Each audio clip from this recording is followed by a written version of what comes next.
I am crippled today.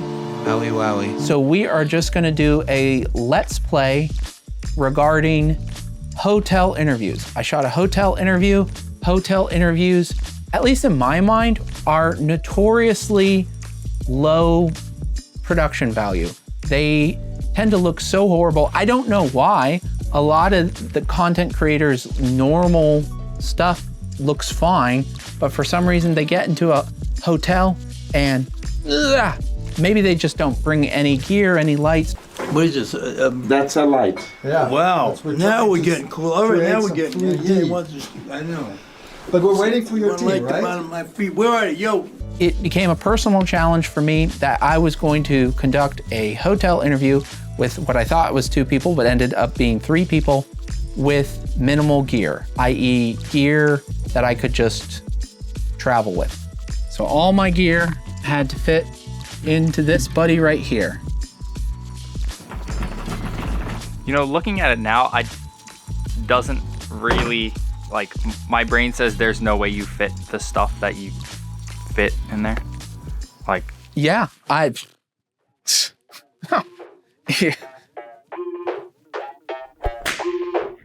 So we booked the room, and given the photos that were available to me, I tried to sort of create a rough skeletal physical previs as to kind of how I could set my set up and what I would need to bring.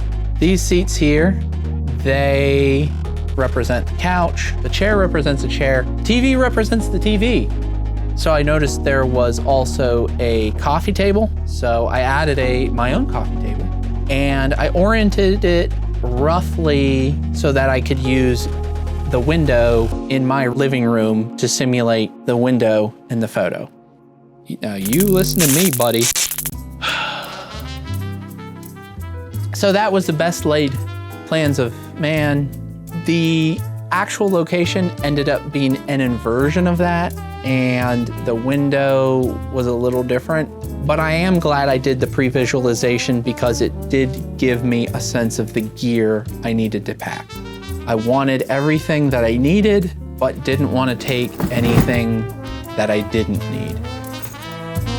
There were 3 main lights I brought. 2 were those cheap Edison screw softbox things. So I screwed in some photography LED light bulbs.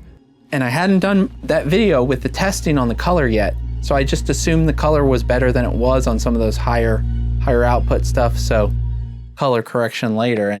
So that's the diffusion for the soft boxes. I also brought some mosquito netting. I mean, that was the only way I was going to be able to dim or adjust the levels in the soft boxes, was get it bright enough or too bright and then bring the level down a little bit. So again, we have a video about that. And I did bring that Bear Hexalux and an umbrella, that travel umbrella, as sort of a backup, like, I don't know, in case I need it for something. For cameras, I brought a GH5 Mark II, the S5 II, and the G9 II, because those were the cameras I had that were readily available. I brought what I thought were appropriate lenses to go with them without over packing lenses. I have a decent amount of micro four thirds lenses. In terms of audio, you can see over here, woo, I brought the micro boom, and I had that connected to one of these Tascam DR10Ls. I had a Tascam DR10X, the XLR version, and I brought the Sennheiser, I think it's a dynamic, yeah, you don't need to power it. I think that makes it dynamic. It's a decent mic. You do get some handling noise, but that ended up kind of becoming a little bit of an issue because we ended up shooting a 3-person and not a 2-person interview that I was planning for, so. Wished I had brought a couple lavs in hindsight. Oh boy, I got hives. I did buy a couple travel light stands, like heavier duty, like pretty decent stuff. We did a video where they were featured. I actually ended up using those as tripods for 2 of the cameras. So in hindsight, I think I put these 2 stands in LaShonda's travel case. So, oopsie doopsie, mission failed. We'll get them next time. Video over. Thank you for your time. Goodbye. Have a good day. God bless. And the 3rd camera I put on our, Mac Tream. I brought this guy here for the 3rd camera. This is a pretty good travel tripod. I like it.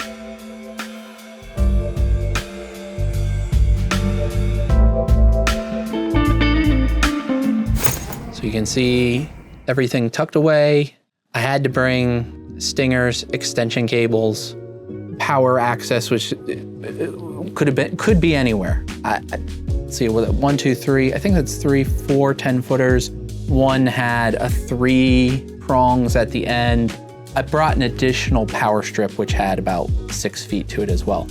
That was an extra little light I brought as like kind of a kicker. There we go.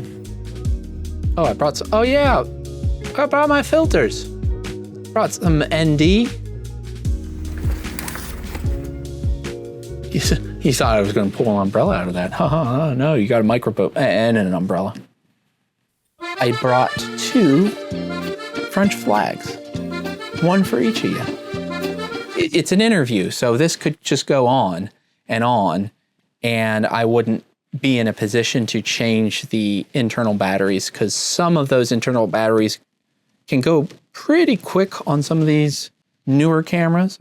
So I brought some options to either AC power using the USB or try to using frog tape like a NPF battery to one of the legs of the light stand and or tripod that the camera was attached to, and then run a USB cable up to that.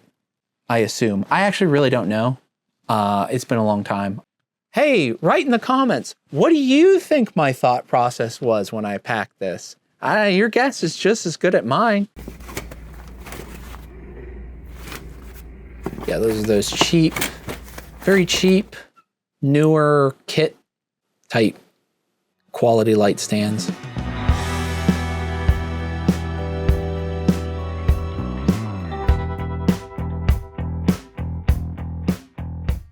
Obviously, we put LaShonda's backdrop, her logo, onto the TV that was in frame. And this was the basic setup. I had a center camera. That was the S5 II. So I used that Axoon wireless unit to help me see what I was doing as I was setting up. That was a 3-shot. So we got a wider and then like a tighter wide. I should mention this was like a 1080 project, so I was really able to kind of push resolution around a bit. The G9 II, that was used as a 2-shot of LaShonda and Christy, and I was also able to turn that into singles. So it could become a single of LaShonda or a single of Christy. These 1.7 f-stop panny lenses are quite sharp, so I just needed a camera to get singles of Phil.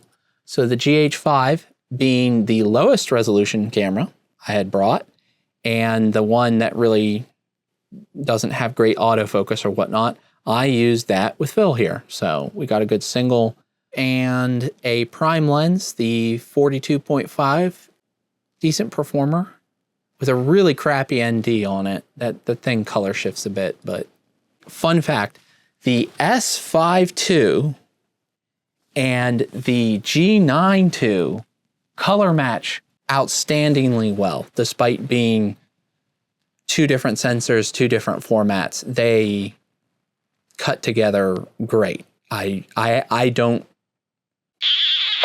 It's like using two of the same camera. Of course, there was a window in the background. The nature of the sun was completely different during my setup time and then when the interview actually happened. So it was overcast, which I wasn't really expecting. I was expecting sun coming through and kind of being blown out and whatnot. It was overcast. That was sort of frustrating. Did what I could to compensate. And then once people arrived, the clouds went away and sun was streaming in and whatnot, so I had to pivot. But that's what happens. Up here, you'll see a little French flag on a pole. That ended up being used to jury rig a flag. The particular light on the right of the frame now was doing some weird stuff to fill. I was able to use the gooseneck on the flag to hang, using a hanger from the hotel, a coat, and that was able to flag that light off. So, huzzah. So what we decided to do with audio was, since we only had 2 audio sources, I ended up using the micro boom as a general sort of room mic. And then we would pass the handheld from speaker to speaker. That ended up working out pretty okay. Laughing, little comments or whatnot, we would be able to pick up from the room mic, get kind of a bit of a room sound, mix that in to the handheld mic when you primarily have a speaker speaking. Yeah, this was the plate for this shot, which is pretty obvious why that plate was necessary.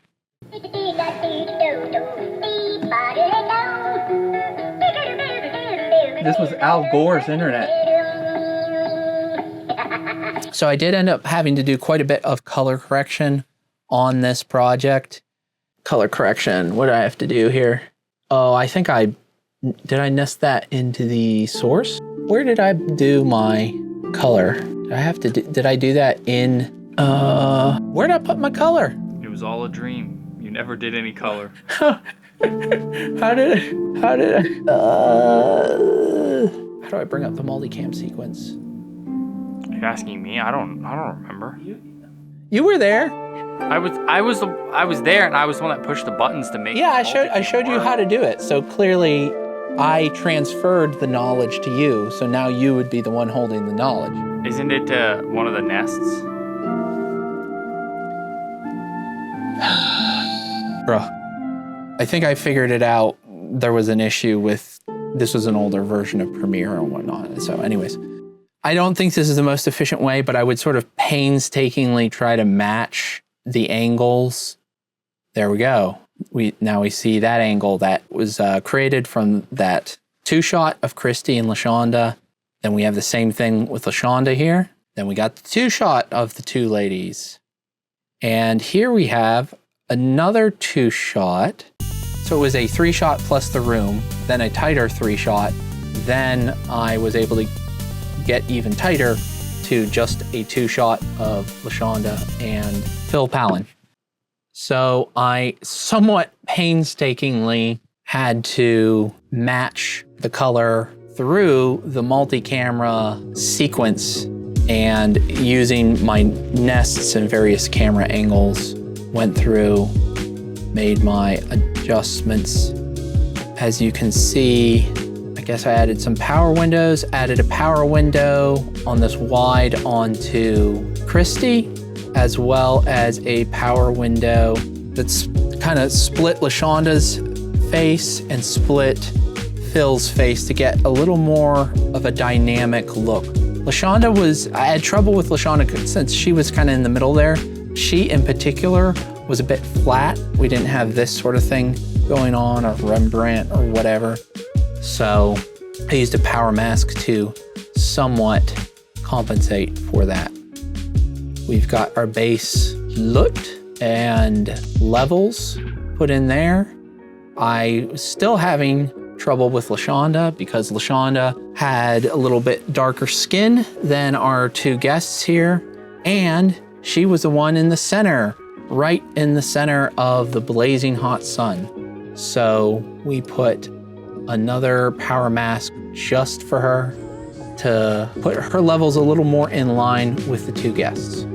We kind of continued that trend here through the increasingly tighter shots. What I was going for was the one side of LaShonda was a little brighter than the other. It was looking a little flat to me. In this case, I actually made her a little darker though, to kind of match what we had going on in the wide.